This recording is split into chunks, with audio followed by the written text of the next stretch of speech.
Hello, welcome our this platform intense classes. एक बार फिर से इस छोटे से परिवार इंटेंस क्लासेस में सभी स्टूडेंट का स्वागत है। तो आज का हमारा बहुत ही महत्वपूर्ण टॉपिक होने वाला है।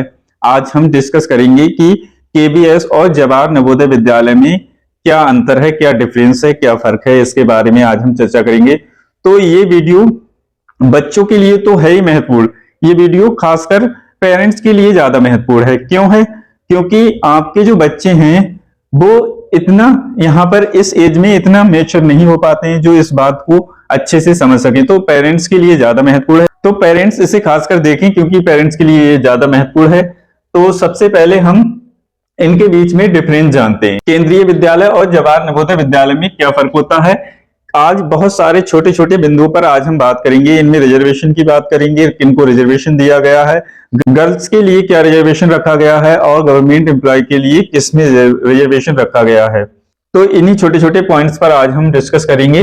तो एक तरफ हम लिखते हैं केबीएस, केंद्रीय विद्यालय जिसे कहते हैं केबीएस, और एक साइड में हम लिखते हैं जेएनवी, जवाहर नवोदय विद्यालय। तो सबसे पहले जब इनकी हम चर्चा कर रहे हैं एंट्रेंस एग्जाम की, तो सबसे पहले हम फॉर्म के बारे में थोड़ा सा जान लें। इनके फॉर्म कब आते हैं?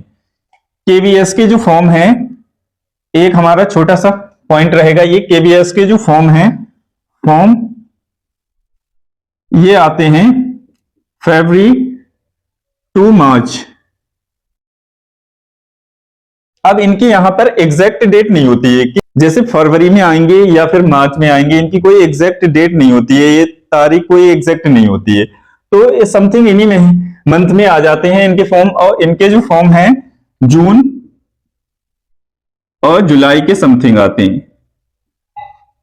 तो ये तो इनके फॉर्म की बात हुई। अब इनका एग्जाम कब होता है?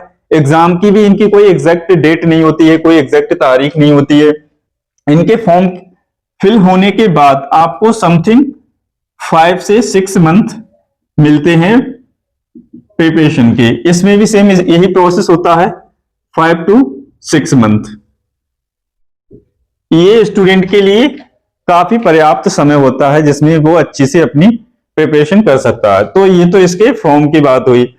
अब हम बात करते हैं कि किन कक्षाओं में ये एंट्रेंस एग्जाम कराते हैं।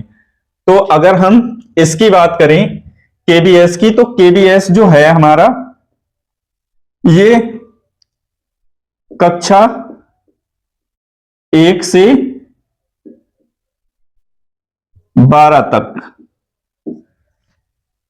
ये सीधे तौर पे एडमिशन ले लेता है बहुत सारे कक्षाओं में, एक कक्षा को छोड़ के। कक्षा 9th को छोड़कर ये बाकी सभी में क्या करता है, सीधे तौर पे एडमिशन ले लेता है। इसमें भी सीधे तौर पे थोड़ा सा यहां पर कुछ क्राइटेरिया रहता है, जैसे डिस्टेंस का। तो वो हम अगली वीडियो में डिस्कस करेंगे कि क्या डिस्टेंस का क्राइटेरिया रहता है और कौन कौन ले सकते हैं। गवर्नमेंट एम्प्लॉय के लिए क्या रखा गया है और ग्रामीण क्षेत्र के लिए क्या रखा गया है। तो ये तो बात हो गई किन कक्षाओं में ये एंट्रेंस एग्जाम कराता है।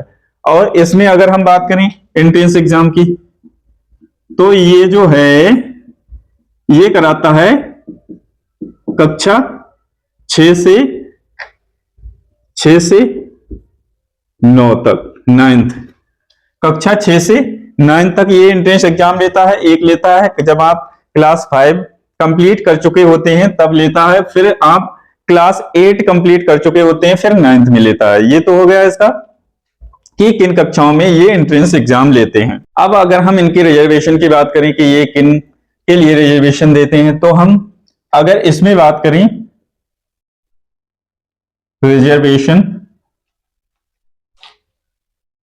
रिजर्वेशन ये, और यहां पर भी लिखते हैं रिजर्वेशन, तो ये किन लोगों को आरक्षण देते हैं। तो ये जो है केबीएस, ये क्या कहता है, नो रीजनल रिजर्वेशन, यानी कि किसी भी ग्रामीण या शहरी क्षेत्र के लोगों को आरक्षण नहीं दिया जाता है। इसमें कोई भी आरक्षण नहीं है केबीएस में। तो यहां पर नो रीजनल रिजर्वेशन, यानी कि किसी भी ग्रामीण या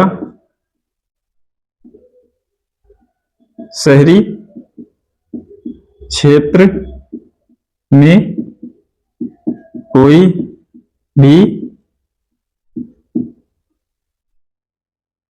आरक्षण नहीं। ये किसी भी ग्रामीण या शहरी लोगों के लिए आरक्षण नहीं देता है। और ये जो जेएनवी स्कूल हैं, जवाहर नवोदय विद्यालय, ये स्पेशली गांव की शिक्षा को बढ़ावा देने के लिए ही खोले गए थे। तो ये जो है 75% ग्रामीण लोगों को रिजर्वेशन देता है। तो ये तो रिजर्वेशन की बात हो गई। अब हम एक और इसके महत्वपूर्ण पॉइंट पर डिस्कस करें, हॉस्टल, आवासीय। ये आवासीय होते हैं या नहीं होते हैं? हॉस्टल जैसे वहां पे आपको रहने खाने पीने की सुविधा है या नहीं है? तो अगर हम केबीएस की बात करें तो यहां पर हॉस्टल आवासीय, जिसे हॉस्टल को कहते हैं आवासीय, यहां पर बहुत ही कम 1-2% केंद्रीय विद्यालय में आवास होते हैं, वरना किसी में भी नहीं होते हैं। तो आप मान के चलिए यहां पर कोई भी हॉस्टल की सुविधा नहीं होती है, कोई भी हॉस्टल नहीं। और यहां पर बात करें तो यहां पर अगर हम बात करें, ये कंप्लीटली रेजिडेंशियल होते हैं, यानी कि पूरी तरह से यहां पर हॉस्टल की सुविधा होती है, कंप्लीटली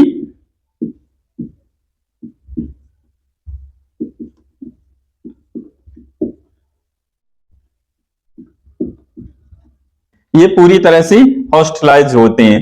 तो ये तो बात हो गई हॉस्टल की। एक और बहुत ही महत्वपूर्ण पॉइंट है इसमें कि गर्ल्स को कितना रिजर्वेशन दिया गया है।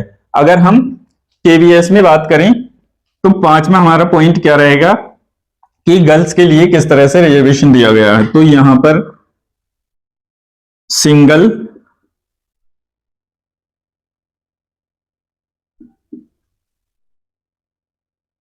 गर्ल चाइल्ड कैटेगरी, तो इसका मतलब क्या हुआ? सिंगल गर्ल चाइल्ड कैटेगरी का यहां पर इसका मतलब हुआ अपने माता पिता की इकलौती संतान। अगर कोई भी गर्ल्स अपने माता पिता की इकलौती संतान है तो इसका यहां पर एडमिशन बहुत ही आसानी से हो जाता है। तो एकल अपने माता पिता की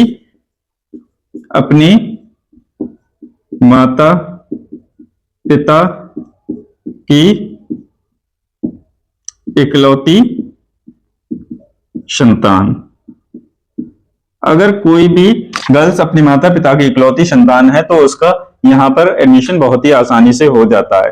अगर यहां पर बात करें जवाहर नवोदय विद्यालय में किस तरह से रिजर्वेशन दिया गया है, तो यहां पर जो रिजर्वेशन दिया गया है, टोटल सीट का 1/3 भाग गर्ल्स को दिया गया है। टोटल सीट का 1/3 भाग गर्ल्स के लिए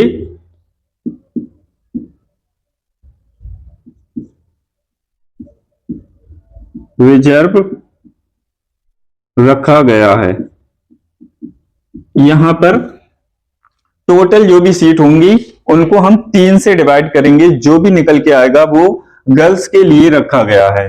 तो जैसे यहां पर मान लिया 100 सीट हैं, अगर किसी भी स्कूल में 100 सीट हैं तो गर्ल्स के लिए कितनी सीट बनेंगी? तो यहां पर 3 से हम इसको डिवाइड करेंगे, 3 3 जा 9, 3 3 जा 9, तो लगभग 33 से 34 सीट ओनली गर्ल्स के लिए रखी गई हैं।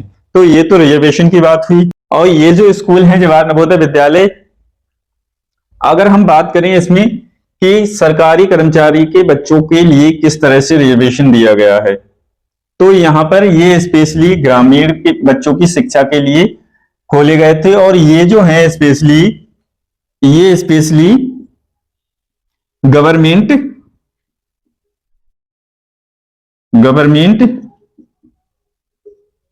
एम्प्लॉय गवर्नमेंट एम्प्लॉय के बच्चों की शिक्षा को बढ़ावा देने के लिए खोले गए थे।